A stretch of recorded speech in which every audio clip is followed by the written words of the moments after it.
সুপ্রিয় দর্শক, স্বাগত জানাচ্ছি আজকের সম্পাদকীয়তে। আমি তাজওয়ার মাহমিদ।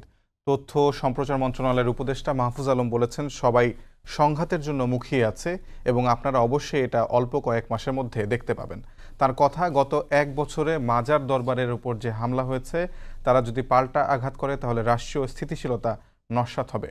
তার মতে এই প্রশ্ন সরকারের ইস্যু নয়, গোটা দেশ যখন মুখিয়ে আছে জাতীয় নির্বাচনের দিকে, সেই মুহূর্তে সংঘাতের আশঙ্কা নির্বাচনী যাত্রায় কোনো প্রভাব ফেলবে কি, সংঘাত পরিহারে কি ভূমিকা হতে পারে, প্রাসঙ্গিক বিষয় নিয়ে আজকের সম্পাদকীয় সংঘাত চায় কারা। আর এসব নিয়ে কথা বলতে আমাদের সঙ্গে স্টুডিওতে উপস্থিত আছেন অ্যাডভোকেট সৈয়দা আসিফা আশরাফি পাপিয়া, সাবেক সংসদ সদস্য বিএনপি, এবং জাবেদ রাসিন, যুগ্ম আহ্বায়ক জাতীয় নাগরিক পার্টি। দর্শক, আপনারা এই আলোচনায় অংশ নিতে পারেন, যেন আপনাদের ফোন করতে হবে টেলিভিশনে দেখানো নাম্বারে। এছাড়া ফেসবুকের মাধ্যমে আপনাদের মন্তব্য পাঠাতে পারেন আমাদেরকে। আলোচনার শুরুতে জানিয়ে দেবো এখনকার প্রধান শিরোনামগুলো। জুলাই সনদ বাস্তবায়নের সাংবিধানিক বিধি বাধাগ্রস্তের পক্ষে নয় বিএনপি, সাংঘর্ষিক রাজনীতি না করার আহ্বান, ঐক্যবদ্ধ থাকলে বাধা হতে পারবে না পরাশক্তি, বলছে জামায়াত। উমরা পালনে ২০ নভেম্বর সপরিবারে সৌদি আরব যাচ্ছেন তারেক রহমান। মক্কা থেকে লন্ডন ফিরে রওনা দেবেন দেশের পথে। প্রত্যাবর্তন ঘিরে নিরাপত্তা কমিটি গঠন বিএনপির। সন্ত্রাস নিয়ন্ত্রণে একজনের নামে থাকবে মোবাইলের ২টি সিম, জানালেন স্বরাষ্ট্র উপদেষ্টা। দলগুলো ঐক্যবদ্ধ থাকলে আইন শৃঙ্খলা নিয়ন্ত্রণ ও সুষ্ঠু নির্বাচন সম্ভব।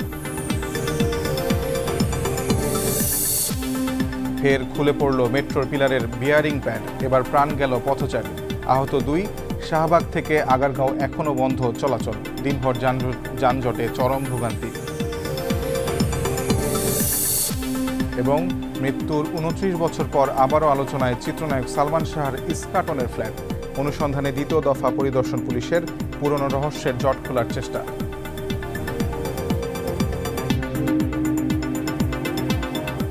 আমরা আলোচনায় এসে প্রথমে জাবেদ রাসিন, আপনাকে দিয়ে শুরু করি।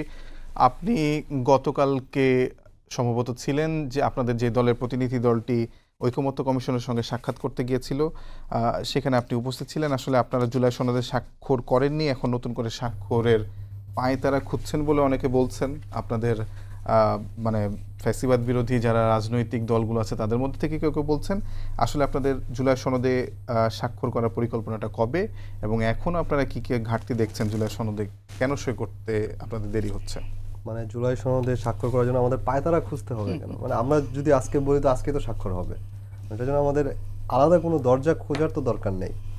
আমরা জুলাই সনদ নিয়ে যে অবস্থানটা আমাদের ছিল আগেও, আমরা গতকালকে আমাদের একটা প্রতিনিধি দল ঐকমত্য কমিশনের সাথে আমরা সাক্ষাৎ করেছি। সেখানে আমরা আমাদের দলের অবস্থান আবারও তাদেরকে, যেহেতু এর আগে আমরা এটা মানে প্রেস ব্রিফিংয়ের মাধ্যমে জানিয়েছি কিংবা তাদেরকে অনানুষ্ঠানিকভাবে জানিয়েছি, এটা আমরা আনুষ্ঠানিকভাবে গতকালকে আমরা জানিয়েছি এটা আমাদের দলের যে অবস্থানটা, এবং জুলাই সনদ নিয়ে আমরা আসলে কী চাই সেটার যে আইনি ভিত্তি দেওয়ার ব্যাপারটা, এবং পরবর্তী সংসদের যে ডুয়েল রোল থাকবে সেটা এই জুলাই সনদে বাস্তবায়ন করবে, তার যে বাধ্যবাধকতা একটা বাইন্ডিং ফোর্স হিসেবে থাকবে, সেটা জানানোর জন্য আমরা গিয়েছিলাম। এবং একই সাথে জুলাই সনদ বাস্তবায়ন আদেশ যেটা হবে, আমরা তো আদেশের টেক্সটটা তাদেরকে দেখাতে বলেছিলাম।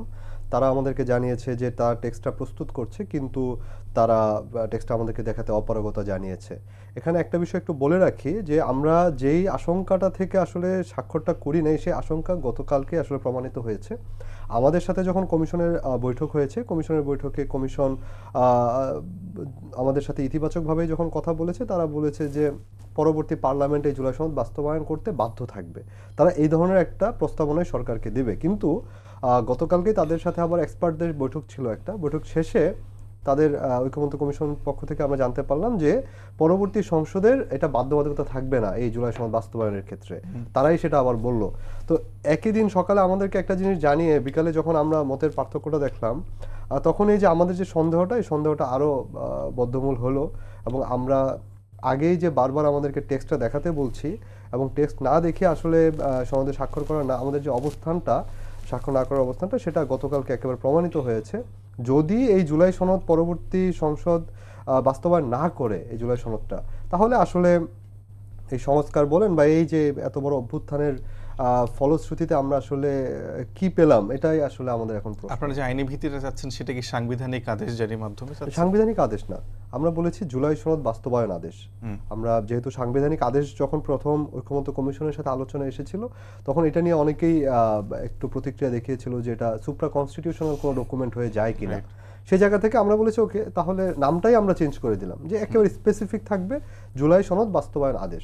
সেটা তো সাংবিধানিক আদেশের মতোই না, সেটা সাংবিধানিক আদেশ হবে না, সেটা সাংবিধানিক আদেশ হবে না। সেটা হবে যে ধরেন এখন আমাদের গণভোটটা করার তো কোনো স্কোপ সংবিধানে নাই, তো আমাদের তো গণভোটের ব্যাপারে তো সব রাজনৈতিক দল একমত হয়েছে। এখন এই গণভোটে যাওয়ার একটা রাস্তা তো আমাদের খুঁজতে হবে, কিংবা আমার যে পরবর্তী সংসদকে যে আমি কনস্টিটিউয়েন্ট পাওয়ারটা দিচ্ছি, সেই কনস্টিটিউয়েন্ট পাওয়ারটা কতদিন থাকবে, সে কতদিন এই পাওয়ারটা করবে না, সে যদি ওই সময়ের মধ্যে এই জুলাই সনদ বাস্তবায়ন করতে না পারে, তখন এটার ইফেক্ট কি হবে, এই জিনিসে তো একটা ডিটেলস টেক্সট থাকতে হবে, সেটাই আমরা আদেশের ভিতরে চাচ্ছি। কিন্তু সালাউদ্দিন আহমেদ বিএনপির সিনিয়র নেতা, তিনি বলছেন যে জুলাই সনদের বাস্তবায়নের সাংবিধানিক আদেশ জারি প্রসঙ্গে তিনি বলছেন যে ভবিষ্যতে এমন কিছু করা উচিত না যেটাতে ভবিষ্যতে প্রশ্ন উঠতে পারে। বরঞ্চ মানে সাংবিধানিক আদেশ না, আপনার যদি একটা আদেশ ছাড়া এখন আপনি একটা গণভোটে চলে যান, এই গণভোটে আপনি কিসের ভিত্তিতে যাবেন? আপনি যদি একটা অধ্যাদেশে যান, কিংবা আপনি যদি কোনো প্রজ্ঞাপনের মাধ্যমে যান, এই পুরো জিনিসটা তো সংবিধানের বাইরে গিয়ে আপনাকে দিতে হবে, কারণ সংবিধানে কোথাও এই গণভোটের বিধান নাই।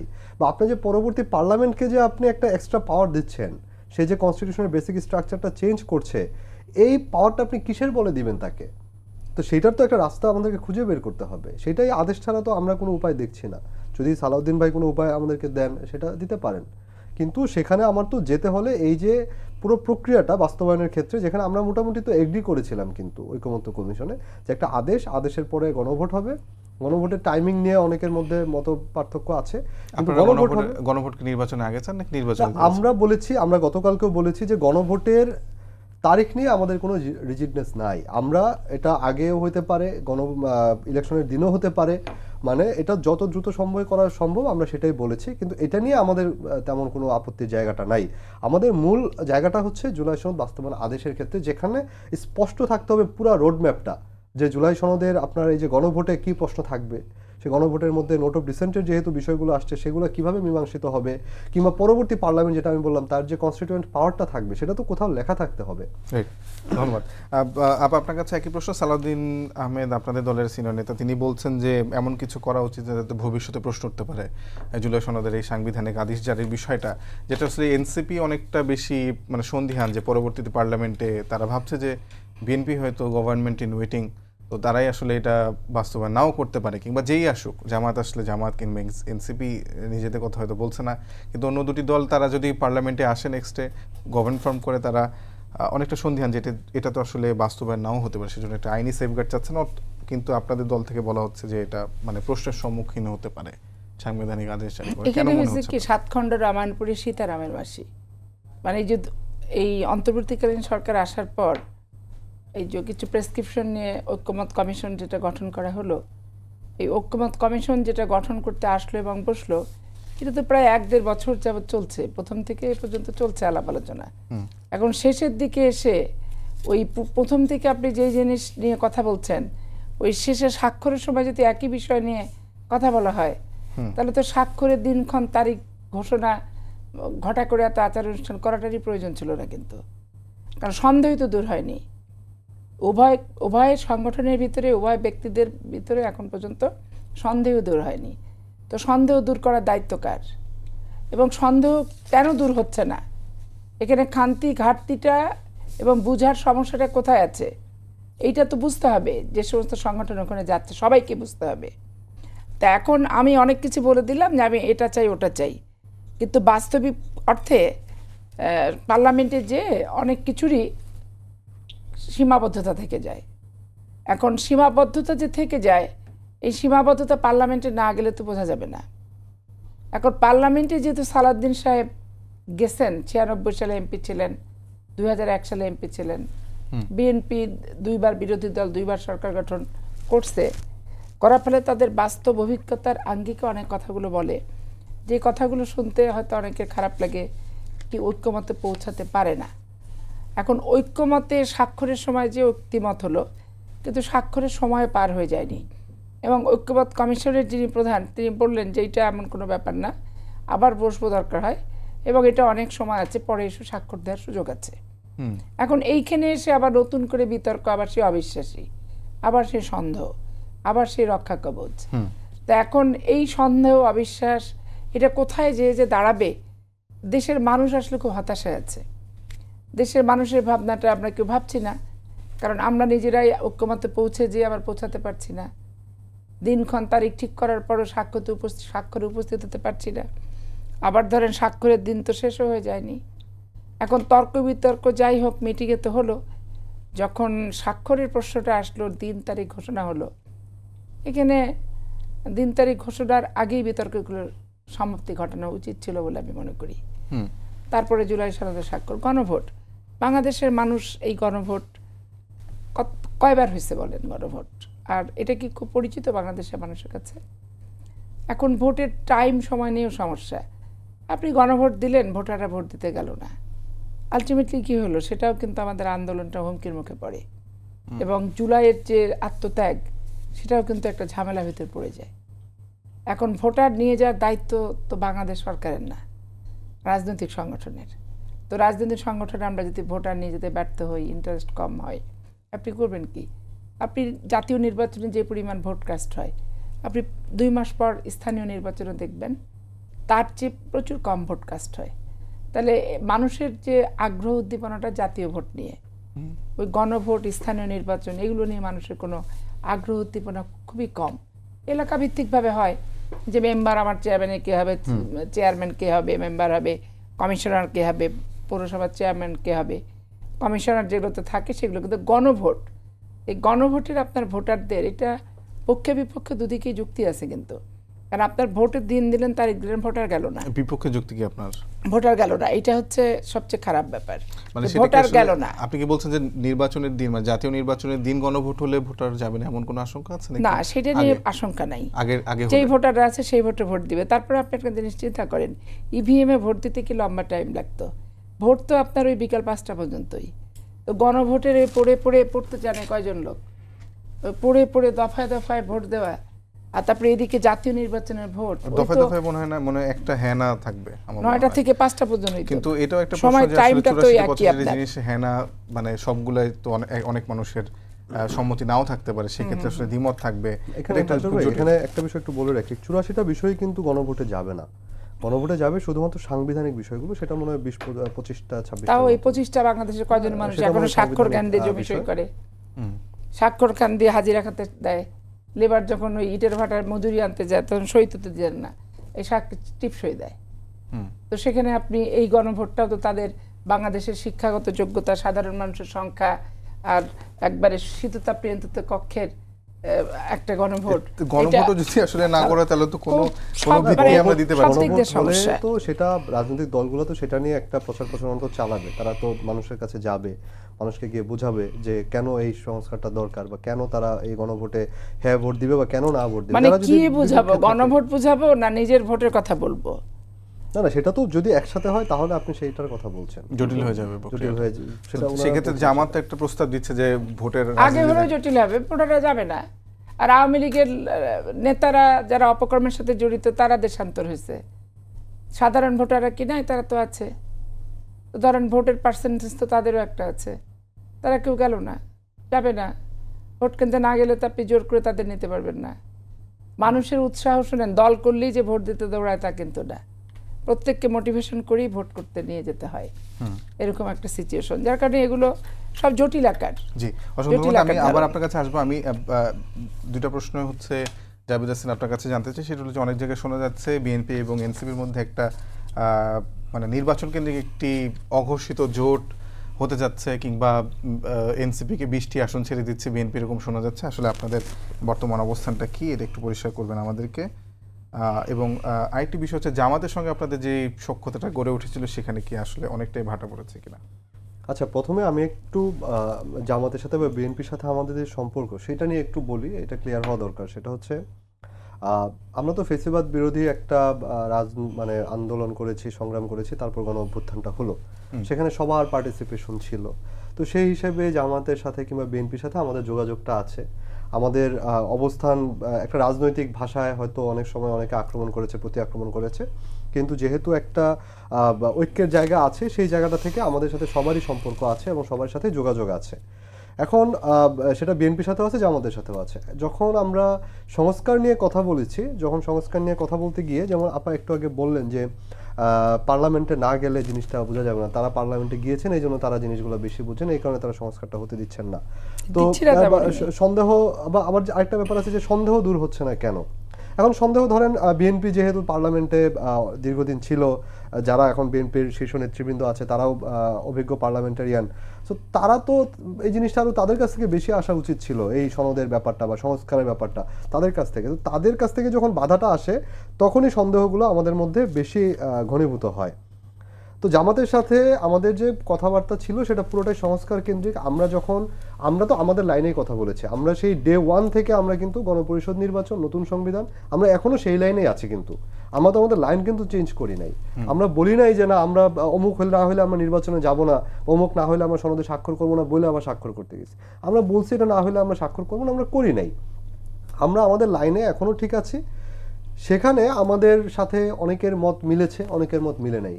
জামাতের সাথে বা ওই ঐকমত্য কমিশনে অনেকের সাথে, গণ অধিকার পরিষদ বলেন বা এবি পার্টি বলেন কিংবা রাষ্ট্র সংস্কার বলেন বা অনেক দলের সাথেই কিন্তু আমাদের এই মতের জায়গাটায় মিলেছে, এবং তাই বলে তো তাদের সাথে সখ্যতা জায়গাটা হয় নাই। সেটা একটা বিশেষ প্রশ্নে, সংস্কার প্রশ্নে আমাদের তাদের সাথে কথাবার্তাটা বেশি মিলেছে, এবং যেহেতু এই ঐকমত্য প্রক্রিয়াটা একটা দীর্ঘ সময় ধরে চলেছে, তো তাদের সাথে আমাদের যোগাযোগটা এই কারণে ওই জায়গাটা বেশি মনে হয়েছে। এই দূরত্বটা কি আসলে শুধুমাত্র মানে আপনারা জুলাই সনদে স্বাক্ষর করেননি, তারা স্বাক্ষর করতে গেছে এজন্যই আপনারা প্রতারিত বোধ করেছেন? মানে এখানে আরো কিছু ব্যাপার আছে। আগে তো আসলে আমরা নাহিদ ইসলামকে কিংবা নাসিরউদ্দিন পাটোয়ারিকে এত জোরালো ভাবে জামাতের সমালোচনা করতে দেখিনি, এখানে আসলে সনদ স্বাক্ষরের দিনের পর থেকে হয়েছে। না, সেটা হয়েছে যে প্রথমে আমাদের সাথে যখন আপনি দেখবেন যে ঐকমত্য কমিশনের আলোচনা যখন চলমান, তখন জামাত ইসলাম হঠাৎ করে কিন্তু একটা যুগপৎ আন্দোলনের ঘোষণা দিয়ে দেয়, এবং সে আন্দোলনে আমাদের নাম কিন্তু সেখানে জড়ায় ফেলে, যেটা আমরা কিন্তু সেটাতে ছিলাম না, কিন্তু আমাদের নাম সেখানে জড়ায় ফেলার পর আমাদের পার্টির ভিতর থেকে যখন একটা রিয়াকশন আসলো, তখন তো আমাদের এটা জামাতকে জানানো হয়, এবং জামাত সেটা ওকে করার পর আমাদের নাম সেখান থেকে সরানো হয়। তারপর ধরেন এই যে ঐক্যের প্রক্রিয়াটায়, আমরা ঐকমত্য কমিশনের পুরা প্রক্রিয়াটায় জামাত যেভাবে পার্টিসিপেট করেছে, কিন্তু তাদের মাঠের কার্যক্রম কিংবা তাদের পুরো ধরেন আপনার যে বডি ল্যাঙ্গুয়েজ যদি বলি আমি, সেটা কিন্তু পুরোপুরি ডিফারেন্ট ছিল। হ্যাঁ, জুলাই সনদ স্বাক্ষরের ব্যাপারে তারা আমাদেরকে যেমন বারবার পিআরের ব্যাপারে প্রেশার দিচ্ছিল, নিম্নকক্ষে উচ্চ, কিন্তু আমরা তো আমাদের অবস্থানে কিন্তু অনড় ছিলাম যে না, আমরা উচ্চকক্ষেই চাই। তো যখন আমাদেরকে এই নিম্নকক্ষে তারা আনতে পারে নাই, তখন তারা তাদের মতন করে, তাদের যে ইসলামিক জোট আছে তারা তাদের মতন করে কর্মসূচি দিয়েছে বা তারা তাদের মতন করে এগিয়েছে। তো সেই জায়গাটায় যখন আমাদেরকে যখন তারা জানালো যে না তারা স্বাক্ষর করবে না, কিন্তু পরবর্তীতে স্বাক্ষর করতে গেল, তখন আমাদের কাছে মনে হয়েছে যে এই পুরো প্রক্রিয়াটাতেই তারা এক ধরনের প্রতারণা করেছে, এবং তাদের যে প্রিভিয়াস পলিটিক্যাল হিস্ট্রি সেটাও তখন ধরেন অনেকভাবে এটা বিশ্লেষণ করা হয়েছে, অ্যানালাইসিস করা হয়েছে। সেদিক থেকে আমাদের কাছে মনে হয়েছে যে না, এই জায়গাটায় আমাদের তাদের সাথে একটা জায়গা আসা উচিত। হ্যাঁ, সেই জায়গাটা স্পষ্ট করেছেন আমাদের আহ্বান। আর বিএনপির সঙ্গে জোট, মানে আপনাদের আসন ভাগাভাগি ক্ষেত্রে আমরা স্পষ্ট করে বলছি, সেটা হচ্ছে জোট বা আসন সমঝোতা নিয়ে এখনো কোনো ধরনের আলোচনা হয় নাই। যেটা হচ্ছে সেটা পুরোটাই সামাজিক যোগাযোগ মাধ্যম কিংবা গণমাধ্যমে, পত্রিকা মারফত বা বিভিন্ন রিপোর্ট মারফত যেটা খবর আসছে, অনেক মনে করেন অনেক আগের মিটিংকে দেখায় এখন প্রচার করা হচ্ছে যে আমাদের মিটিং হচ্ছে, কিন্তু এরকম কোনো কিছু হয় নাই। আর এটা হলে তো অবশ্যই আমরা জানবো। তবে আমাদের পার্টির ভিতর থেকেও এখন পর্যন্ত আমাদের যে বেশিরভাগ মতটা সেটা হচ্ছে আমরা নিজেরাই নিজেদের মতন করে নির্বাচন করার। আর যদি কারো সাথে আমাদের কোনো ধরনের জোট হয়, জোট হবে না এটুকু আমি আপনাদেরকে আশ্বস্ত করতে পারি, সেটা হয়তো আসন সমঝোতা হবে, সেটা বিএনপির সাথেও হতে পারে, সেটা অন্যান্য যে মধ্যবর্তী আমাদের যে রাজনৈতিক দলগুলো আছে তাদের সাথেও একটা জোট হতে পারে বা আসন সমঝোতা হতে পারে। আপনারা কি 300 আসনের প্রার্থী দিবেন? সমঝোতা হলে তো সেটা সম্ভব না। সমঝোতা হলে সেটা হবে না। আমি বললাম যে আমাদের পার্টির ভিতরে এখনো এই ভাবনাটাই বেশি যে আমরা নিজেরাই এককভাবে ইলেকশন করব। কত আসনে? সেটা হলে 300 আসনেই করব যদি এককভাবে করি। জি, অসংখ্য ধন্যবাদ। পাপি আপা, আপনার কাছে একই ধরনের প্রশ্ন, সেটি হলো যে মানে আপনাদেরও দীর্ঘদিন জামাতের সঙ্গে মানে সম্পর্ক ছিল, সেটা আসলে 5 আগস্টের পরে একটা ভিন্ন দিকে মোড় নেয়, এবং আপনাদের সঙ্গে এনসিপির একটা দূরত্ব ছিল, সেটা আবার দেখা যাচ্ছে যে জুলাই সনদের স্বাক্ষর না করা নাহিদ ইসলামের যে স্ট্যাটাস জামাত বিরোধী, সেটার পরে আবার মনে হচ্ছে যে অনেকটা এনসিপির সঙ্গে সম্পর্ক দূরত্বটা কিছুটা ঘুচেছে। আসলে বিষয়টাকে একটু জানতে চাচ্ছি। এখানে ব্যাপারটা হচ্ছে কি, জামাতের সাথে পার্মানেন্টলি জামাতও কারোর সাথে সম্পর্কযুক্ত হবে না, আর বাংলাদেশে অন্যান্য সংগঠনও জামাতের সাথেও পার্মানেন্টলি সম্পর্কযুক্ত হবে না। এখন আমাদের সাথে জোটটা ছিল, আমাদের প্রধান শত্রু যেহেতু আওয়ামী লীগ ছিল, এবং প্রধান শত্রু থাকার কারণে আমাদের নির্বাচনী জোট ছিল, সাংগঠনিক কোনো জোট তাদের সাথে আমাদের কিন্তু ছিল না। নির্বাচন করেছি, তারা ধানের শীষ প্রতীক কখনো নিছে, কখনো সেই সিটে আমরা প্রার্থী দিইনি, এভাবে তারা ভোট করেছে।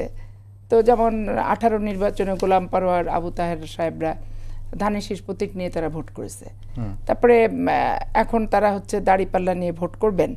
তো গোলাম পরোয়ার এবং আবু তাহের সাহেবের কিছু মানে আপত্তিকর বক্তব্য সকল রাজনৈতিক সংগঠন সম্পর্কেই ওনারা বলেন।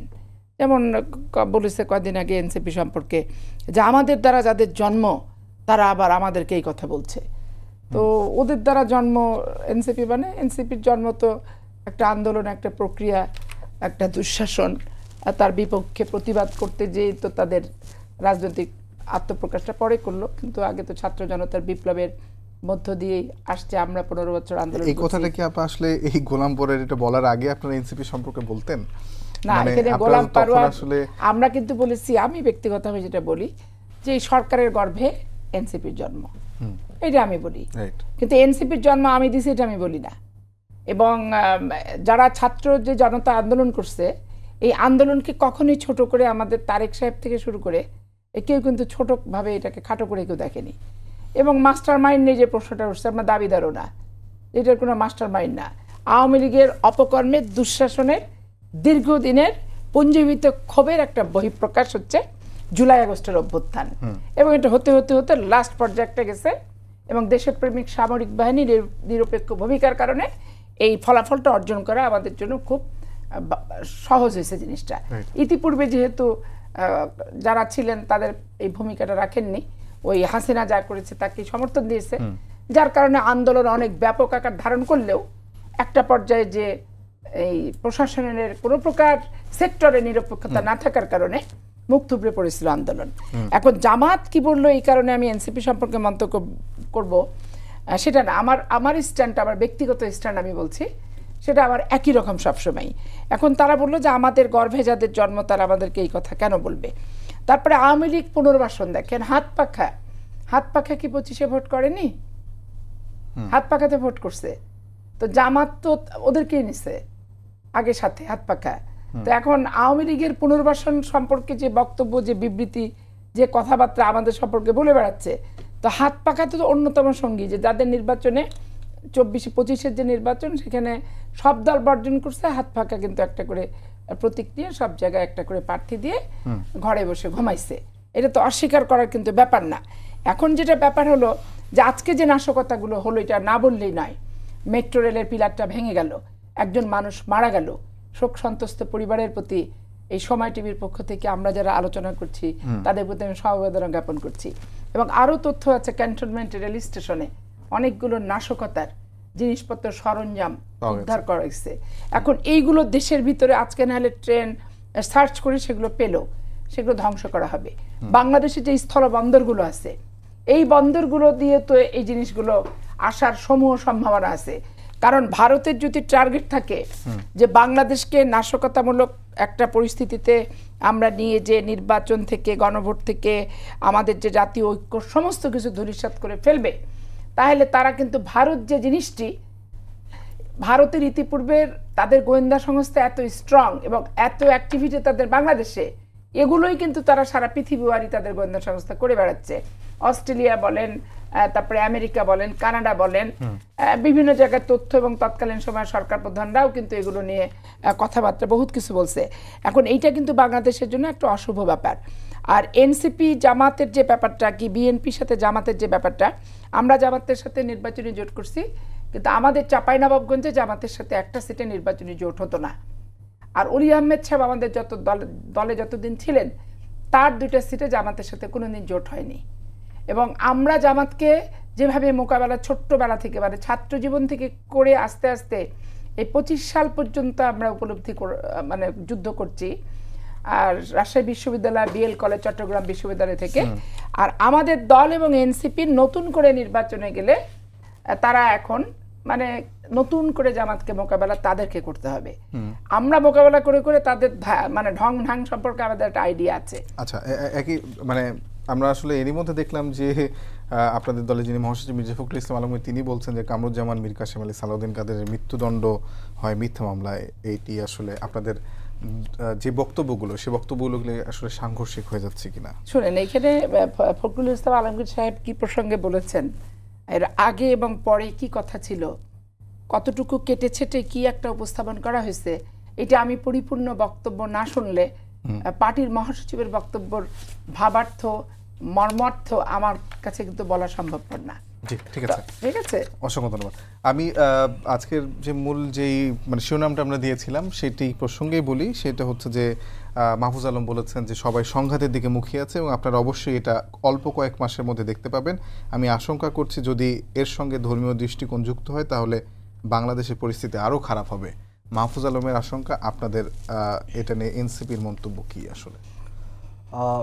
সামনে তো নির্বাচন হতে আর 3 মাসের মতন সময় আমরা যদি ধরি, যদি ফেব্রুয়ারির প্রথমার্ধে নির্বাচন হয়ও 3 মাস বা তার একটু আগে পিছের সময় আছে। এখন এই সময়ের মধ্যে একটা পক্ষ তো বা একটা শক্তি চাচ্ছেই যে নির্বাচনটা যেন না হয়, কারণ নির্বাচন না হলে দেশ একটা অস্থিতিশীল পরিবেশের মধ্যে দিয়ে যাবে এবং অস্থিতিশীল পরিবেশের মধ্যে দিয়ে গেলে আসলে কার ফায়দা বেশি এখানে এটা আমরা আন্দাজ করতে পারি যে পতিত স্বৈরাচার তাদের একটা ভূমিকা এখানে আছে, আমাদের প্রতিবেশী দেশের একটা ভূমিকা আছে, বা এখানে রিজিওনাল যে শক্তিগুলো আছে তারাও হয়তো এখানে ইনভলভ হবে সেই যদি নির্বাচনটা না হয় বা সংঘাত বাড়ে এই জায়গাটায়। আবার ধরেন 5 তারিখের পরে মাজারগুলোতে যেভাবে হামলা হয়েছে কিংবা যে মব সৃষ্টি করা হয়েছে বিভিন্ন জায়গায়, এই জিনিসগুলো আসলে কিছু মানুষের মধ্যে তো ক্ষোভটা পুঞ্জীভূত অবস্থায় আছে, 5 তারিখের পরেও আছে। তো সেগুলোও যদি এটার সাথে কানেক্টেড হয় সেটা আসলে আমাদের জন্য কোনো সুখকর কোনো কিছু বয়ে আনবে না। এবং সংঘাতের যে আশঙ্কা উপদেষ্টা মাহফুজ আলম বলেছেন সেটার কিন্তু একটা বাস্তব প্রমাণ কিন্তু আমরা আজকে পেয়েছি, যেটা ক্যান্টনমেন্টের যে রেল স্টেশনে সেখান থেকে কিন্তু উদ্ধার করা হয়েছে বিপুল পরিমাণ আগ্নেয়াস্ত্র উদ্ধার করা হয়েছে। এবং আরো কত আছে আমরা তো বলতে পারবো না, এখানে আমাদের বর্ডারগুলো, আমাদের নিরাপত্তা বাহিনী। নির্বাচন পেছালে আসলে আপনি বলছেন পতিত স্বৈরাচার, রিজিওনাল পলিটিক্স কথা বলছিলেন, দেশের মধ্যে কি কোনো রাজনৈতিক দল ফ্যাসিবাদ বিরোধী তাদেরও ফায়দা হয় নির্বাচন পেছালে? আপনার কি মনে হয়? সেটা আমি বলতে পারি না, কারণ হচ্ছে রাজনৈতিক দলগুলোর আসলে কোনো ফায়দা নাই আসলে এখানে নির্বাচন না হলে। কারণ হচ্ছে আপনার একটা রাজনৈতিক দলকে আমি যতটুকু বুঝি সেটা হচ্ছে গণতান্ত্রিক, আপনার যদি ধারার মধ্যে আপনার থাকতে হয় ইলেকশন হতেই হবে, এটা যে কোনো উপায় ইলেকশনটা হতেই হবে। তবে সবচেয়ে বেটার হচ্ছে, আমি যেটা ইয়েতেও আছে, বইয়ের কথাতেও আছে, যে একটা গণতান্ত্রিক প্রক্রিয়ার সবচেয়ে খারাপ সরকারও অগণতান্ত্রিক সরকারের চেয়ে বেটার, এটা আমরা বুঝি। সেই জায়গাটা থেকে আমার মনে হয় না যে কোনো রাজনৈতিক দল যারা এখন আছে বর্তমানে ক্রিয়াশীল যেসব রাজনৈতিক দল আছে তারা এটাকে পেছানোর কোনো উপায় তাদের আছে কিনা এটা আমি বলতে পারবো না, কিন্তু আমাদের নাই। আমরা চাই এই ফেব্রুয়ারির মধ্যেই সেই নির্বাচনটা হওয়া উচিত, জরুরি এটা দেশের জন্য, দেশের স্থিতিশীলতার প্রশ্নে। সেই জায়গাটা আমরা মনে করি। ধন্যবাদ। আমি পাপি আপা আপনাকেও একই প্রশ্ন করতে চাই। মাহফুজ আলমের আরেকটা করতে তিনি বলছেন যে গত 1 বছর মাজার দরবারের উপর যে হামলা হয়েছে তারা যদি পাল্টা আঘাত করে তাহলে রাষ্ট্রীয় স্থিতিশীলতা নস্যাৎ করবে। তিনি আরও বলছেন যে দরবারগুলোর সঙ্গে আওয়ামী লীগের এক ধরনের সংযোগ তৈরির কথাও তিনি শুনতে পাচ্ছেন। এরকম কি আপনাদের মনে হয় কিনা? এবং আসলে একই প্রশ্ন যেটি করছিলাম যে দেশের কেউ কেউ কি ফ্যাসিবাদ বিরোধী দলগুলোর মধ্যে কেউ কি আসলে নির্বাচন পেছাক সেটি চায় কিনা? আপনারা দীর্ঘদিন ধরে এই অভিযোগ করে আসছিলেন, এখন কি সেই অভিযোগের মধ্যে নির্বাচন আপনি এখন পর্যন্ত দেখেন ঐক্যমত্যে স্বাক্ষর হয়নি, গণভোট কবে হবে কোনো কিছু কিন্তু ফায়সালা হয়নি। বেসিক্যালি একবার স্পেসিফিক করে যদি আপনি ফায়সালা বলেন সেটা কিন্তু হয় নাই, এটা তো বাস্তব। তারপরে আন্তর্জাতিক দেখবেন বেশ কিছু আন্তর্জাতিক সংস্থাও যে আওয়ামী লীগ ছাড়া কেন ভোট হবে, সবাইকে নিয়ে থুয়ে ভোট করতে হবে, তারা 15 বছর আওয়ামী লীগকে দিয়ে কাউকে নিয়ে ভোট করাতে পারেনি। অথচ আওয়ামী লীগের এত অপকর্মে জনগণের বিপ্লবের মুখে তারা দেশ ছাড়তে বাধ্য হলো। দেশে থাকলে যে কি হতো সেটা তো ফিক্সড একটা রেজাল্ট হতো, যে জানে বাঁচত না, মারা যেত। তো সেইটার হাত থেকে বাঁচানো হলো। তো এখন এই বিদেশি সংস্থাগুলোই দেখেন যে 15 বছর স্বৈরাচার থাকলো, সেটা নিয়ে কথাই শুধু বলে টুকটাক করে ছেড়ে দিল। আর আজকে স্বৈরাচার মুক্ত বাংলাদেশে নতুন করে কেউ স্বৈরাচার হবে না, এই মর্মে যখন আইন পাস থেকে শুরু করে ঐক্যমত কমিশন থেকে শুরু করে বিভিন্ন এজেন্ডা দেশে বিদেশে নিয়ে এসে দফায় দফায় আলোচনা দীর্ঘ মাসব্যাপী হলো, এবং এটা একটা রূপরেখার ভিতরে যাচ্ছে যে নোট অফ ডিসেন্ট সহ সব কিছু। ঠিক এখন এই মুহূর্তে নির্বাচন না করানোর জন্য আওয়ামী লীগ এবং পার্শ্ববর্তী রাষ্ট্র ভারত 100% তৎপর থাকবে, কারণ তারা কাউকে নিয়ে নির্বাচন করবে না, আর তাদেরকে বাদ দিয়ে তারা কোনো নির্বাচন হতে দেবে না। এইটাই তো তাদের ধর্ম। তো স্বাভাবিক কারণ তাদের ধর্ম ধরে রাখার জন্য পার্শ্ববর্তী রাষ্ট্রে এমন কোনো নিকৃষ্ট কাজ নাই যে বাংলাদেশে করবে না। ধন্যবাদ। আমি আর পরবর্তী প্রশ্নটা আপনাকে করতে চাই, সেটা হলো যে ইসলামী ব্যাংক, আল আরাফা ইসলামী ব্যাংক এবং ইসলামী ব্যাংক হাসপাতাল ও ইবনে সিনা হাসপাতালে বিভিন্ন সেবামূলক ও অরাজনৈতিক প্রতিষ্ঠানের কর্মকর্তা কর্মচারীদের জাতীয় নির্বাচনে দায়িত্ব না দেওয়ার জন্য বিএনপি আসলে আহ্বান জানিয়েছে। এটি আসলে কেন বিএনপি আহ্বান জানালো, এবং জামায়াতের সেক্রেটারি জেনারেল সেটাকে আসলে উদ্বেগজনক বলে এটাকে বলছেন যে বিএনপি উদ্বেগজনক না। জামাত ইসলামের আপনি নিজে তো মানে রাকসু ডাকসু জাকসু ইকসু, ঢুকার ঘর বের হওয়ার ঘর, তারপরে যে ভোট দিতে আসেনি তার ভোটটা কে দিচ্ছে, কোনো ছবি ভোটার লিস্টে আইডেন্টিফাইড করার মতো কোনো সুনির্দিষ্ট কিছু নাই। তো চারটা যখন ফল্ট হবে, চারটা ফল্ট থেকে একটা সমাধানে আসতে হবে। তো এইটা বিএনপির উদ্বেগটা সঠিক আছে। এর সাথে আমি যোগ করে দিতে চাই যে বাংলাদেশের প্রত্যেকটা শিক্ষা প্রতিষ্ঠান, বিশেষ করে আমি চাঁপাইনবাবগঞ্জে দেখেছি যে সব জামাত ইসলামের লোকেরা, ডিসি যেহেতু জামাত ছিলেন, উনি আবার প্রমোশন পেয়ে জয়েন্ট সেক্রেটারি হয়ে সচিবালয় কিন্তু উনি চলে এসেছেন। তো এখন ওনারা সভাপতি নিয়োগগুলো সব এভাবে করে দিছে। শিক্ষা বোর্ডটা পুরো তাদের হাতে। এখন প্রিজাইডিং আর পুলিং কারা হয়? পুলিং অফিসার তো আপনার শিক্ষকরাই হয়। এখন 5টা শিক্ষা কলেজের যদি জেলার ভিতরে জামাত ইসলামের লোকই সভাপতি হয়, তাহলে ওখানকার পুলিং তো নির্ধারিত করে দিবে তারা কারা কারা হবে, কারা কারা হবে না। তাহলে এখানে দলীয় প্রতিচ্ছবি কিন্তু একটা আসতেছে। আর 8 সালের নির্বাচনে সরাসরি করতে যে আমার যে অভিজ্ঞতাটা, যে পাতানো খেলার যে নির্বাচনটা, সেটা প্রিজাইডিং এর একটা নির্দিষ্ট কক্ষ, ব্যালট বাক্স সেখানে সে নিয়ে চলে গেছে, সেখানে সে 4-5 ঘন্টা রাখছে। রাখার পরে কাউন্টিং এর সময় তখন দেখা যাচ্ছে যে একটা ভোট যখন মানুষ দিতে গেছে, ব্যালট পেপার শেষ হয়ে গেছে।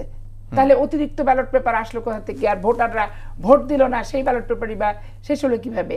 এবং চাঁপাইনবাবগঞ্জে কয়েকটা সেন্টারে 100 আপ ভোট পড়ছে, 107% ভোট পড়ছে। ফলে আপনারা আসলে আওয়ামী লীগ পরবর্তী আমলেও নির্বাচন কারচুপি হতে পারে এমন আশঙ্কা করছেন? পলিসি প্রক্রিয়া এবং ছাত্র সংসদের যা নির্বাচন, সূক্ষ্ম কেন? এগুলো ওপেনই কারচুপি, সূক্ষ্ম না। এগুলো একবারে পরিকল্পিত কারচুপি। পরিকল্পিতভাবে কারচুপি করার প্রক্রিয়া জামাত ইসলাম লিপ্ত। এটা আমি একবারে আপনাকে দায়িত্ব নিয়ে ব্যক্তিগতভাবে বললাম। আমি। অসংখ্য ধন্যবাদ। জাবেদ হাসান, আপনাকে একই ধরনের প্রশ্ন, একই প্রশ্ন আসলে, যে মানে অনেকগুলো প্রতিষ্ঠান, ইসলামী ব্যাংক, আল আরাফা ইসলামী ব্যাংক, ইসলামী ব্যাংক হাসপাতাল, ইবনে সিনা হাসপাতালে বিভিন্ন কর্মকর্তা কর্মচারীদের আসলে নির্বাচনী দায়িত্ব না দিতে বিএনপি আহ্বান জানিয়েছে, এবং সেটি জামাত ইসলাম বিবৃতি দিয়ে এই ঘটনার উদ্বেগ জানিয়েছে। আপনি আসলে এটা নিয়ে কি মনে করছেন? এই প্রতিষ্ঠানগুলো কি জামাতের? উদ্বেগ জানানো কি বিএনপি সঠিক হয়েছে? এবং আসলে কারচুপির যে আশঙ্কা পাপি আপা করছে, সেটা প্রসঙ্গে আপনাদের কি মতামত? আমরা এমনটাও দেখছি যে আসলে ফেসবুকে বিভিন্ন জায়গায় ঘুরছে, বিভিন্ন সচিবের মধ্যে বিএনপির অমুকজন আছে, জামাতের অমুকজন আছে, আওয়ামী লীগের আছে, এনসিপির কাউকে দেখছি না। আপনাদের আসলে অবস্থানটা কি সব মিলিয়ে? দেখেন, সচিবালয়ে যারা এখন সচিব আছে তারা তো বেশিরভাগই কিন্তু 93, 94, 92 ওই টাইমে যারা জয়েন করেছে বিসিএস এ, তারাই এখন সচিব। তো ওই টাইম তো এটা বিএনপির সময় ছিল, বা এখন যারা ডিসি যারা হয়েছে তারা কিন্তু ওই 2001 থেকে 6 আমলের যারা ছিল তারাই ডিসি বা এসপি আছে। এখন ইসলামী ব্যাংক বা ইবনে সিনা এই প্রতিষ্ঠানগুলো জামাতে ইসলামের প্রতিষ্ঠান, এবং আওয়ামী লীগ আমলে যেমন এই প্রতিষ্ঠানগুলো এক প্রকার দখল করা হয়েছিল, এটা জামাত ইসলাম পুনরুদ্ধার করেছে এই 5 তারিখের পরে। এবং তাদের যে এই প্রতিষ্ঠানগুলোর মাধ্যমে কিন্তু তারা যে ওয়েলফেয়ার কার্যক্রমগুলো সেগুলো কিন্তু তারা চালায়। তাদের কিন্তু যেমন আমি একদিন ইসলামী ব্যাংক হাসপাতালের পাশেই দেখছিলাম, তাদের বিশাল একটা লিস্ট, তাদের প্রতিষ্ঠানগুলো কি একটা বিশাল লিস্ট। তো এই প্রতিষ্ঠানগুলোর মাধ্যমে যারা চাকরি করেন তারা তো বেনিফিটেড হয়, এবং এর মাধ্যমেই তারা যে তাদের কর্মী বাহিনীদের মধ্যে যে ওয়েলফেয়ার কার্যক্রমগুলো, এগুলোর মাধ্যমে তারা চালান। অনেকে এখানে বিনামূল্যে পড়তে পারেন, চিকিৎসা নিতে পারেন। এর মাধ্যমে ওনারা ওনাদের যে সাংগঠনিক ইয়াটাকে ধরে রাখছেন এখনো এই বিগত সময়েও। তো যেহেতু তারা একটা দলের কাছ থেকে বিশেষ সুবিধা পেয়ে আসছে, তাদের ওই প্রতিষ্ঠানের যারা কর্মরত আছেন যারা, তো তারা যদি ইলেকশনে সরাসরি অংশ নেন, ওই দায়িত্বপ্রাপ্ত থাকেন, তখন তো একটা পাতানো প্রশ্ন নির্বাচন হয়ে যাবে। উঠতেই পারে, ঠিক আছে, প্রশ্ন উঠতেই পারে। তাহলে আপনাদের অবস্থান বিএনপির অবস্থান নাকি কাছাকাছি? আমাদের অবস্থানটা দেখেন, আমরা কিন্তু নির্বাচন কমিশন নিয়েও আমাদের একটা অভিযোগ আছে। নির্বাচন কমিশনেও আমরা বলতে পারি যে সেখানেও কিন্তু জামাত ইসলামের পক্ষের কমিশনার আছেন সেখানে। আমরা সেই জন্য কিন্তু পুরো নির্বাচন কমিশনটাকেই ঢেলে সাজানোর জন্য আমরা কিন্তু আহ্বান আপনাদের জানাই। পক্ষের এত উপদেষ্টা, আপনারা উপদেষ্টা মানে প্রধান উপদেষ্টা সহ পুরো সরকার সাজালেন, আপনাদের পক্ষে গেল না কেন? আমরা তো সরকার সাজাই না, এটা তো আপনারা বলেন, কিন্তু আমরা বলি না, আমরা কোথাও কেউ বলে না। ডক্টর ইউনূস নিজে বলেন যে ছাত্ররা আমাদেরকে বসেছে, আপনাদের পক্ষে কেন কোনো ওটা কিছু শুধু গেল না? ডক্টর ইউনূসকে ছাত্ররা বসে, মানে আমরা বসেছি ডক্টর ইউনূসকে, কিন্তু এর বাইরের যারা আছেন তারা তো সবাই ওখানে, শুধুমাত্র আমাদের ছাত্র উপদেষ্টা তো প্রথমে 2 জন, তারা কিন্তু এনসিপির কেউ না, তারা কিন্তু বৈষম্য বিরোধী থেকে গিয়েছে। পক্ষ বিপক্ষ বড় কথা না, আর এর বড় বাইরের কথা হচ্ছে যেসব নিরপেক্ষ যত নির্বাচন। উপদেষ্টা প্রত্যেকে কিন্তু বিভিন্ন রাজনৈতিক দল থেকে এসেছে। জি, অসংখ্য ধন্যবাদ। শেষ আমি আশরাফ পাপিয়া আপা আপনাকে শেষ প্রশ্ন করতে চাই, আপনি এর সঙ্গে যোগ করতে পারেন যে তারেক রহমান আসলে কবে দেশে ফিরছেন, আপনাদের কাছে স্পষ্ট কোনো তারিখ আছে কিনা সেটা আমাদেরকে বলবেন। না, আমাদের কাছে স্পষ্ট কোনো তারিখ নাই। আর জামাত ইসলামের এই সমস্ত লোক, এই সমস্ত প্রতিষ্ঠান বাংলাদেশের ইতিহাসে কখনো প্রিজাইডিং পুলিং কি হয়েছে? হয় নাই।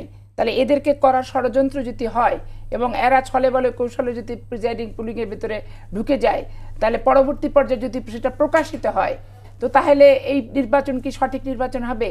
এই নির্বাচন কি অর্থবহ নির্বাচন হবে?